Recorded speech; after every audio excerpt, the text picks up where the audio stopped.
Good day and welcome to Daily Passage. This channel is dedicated to everyone who wants to know more about Jesus, who wants to know more about our Creator. Come and learn with us as we tackle the day-to-day scriptures that we can use for our daily lives.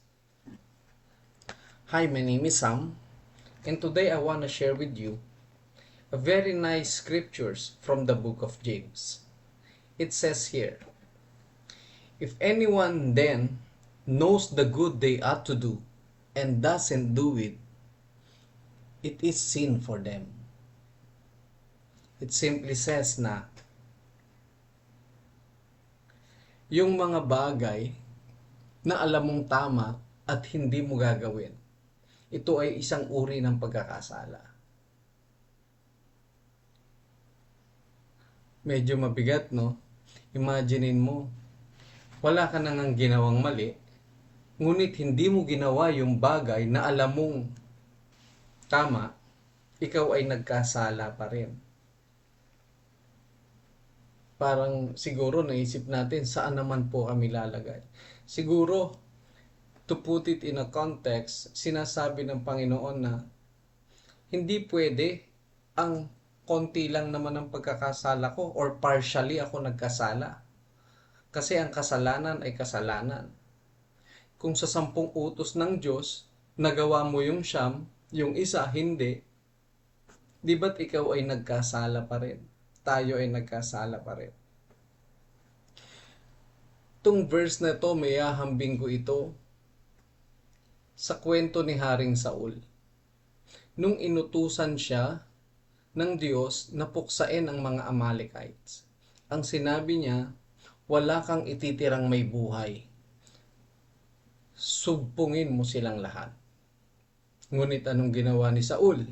Nagtira siya ng magandang oxen, ng magandang sheep. Para kay Saul, marahil ito ay isang sakripisyo na gusto niyang ialay sa Panginoon. Ngunit ang utos sa kanya, puksain mo lahat ng may buhay. Kung ito sa kanya ay parang isang sakripisyo lamang sa Panginoon, ito ay isang rebelyon. Isang rebelyon dahil hindi mo natupad o hindi mo ginawa ang alam mong tama at ang alam mong iniutos sa iyo. Kung ikukumpara mo sa panahon ngayon, kung ikaw ay alam mong merong mga bagay na kailangan gawin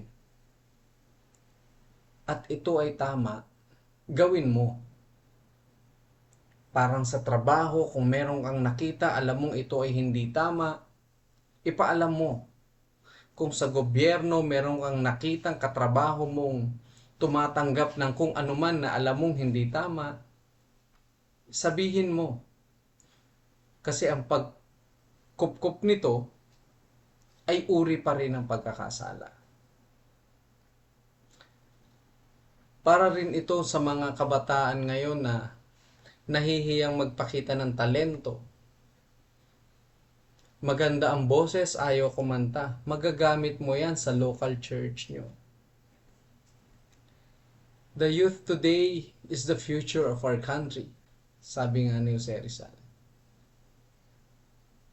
Kung alam mong tama ang gagawin mo ito nang walang mula sa kaibuturan ng iyong puso. Okay? So that's our thought for today.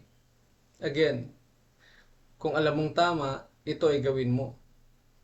Kasi kung ito ay kikimkimin mo, gaya nga sa Book of James in chapter 4, verse 17, ikaw rin ay nagkakasala.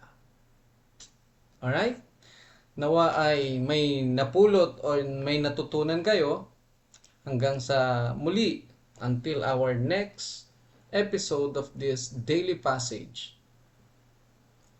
See you all soon.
Thank you.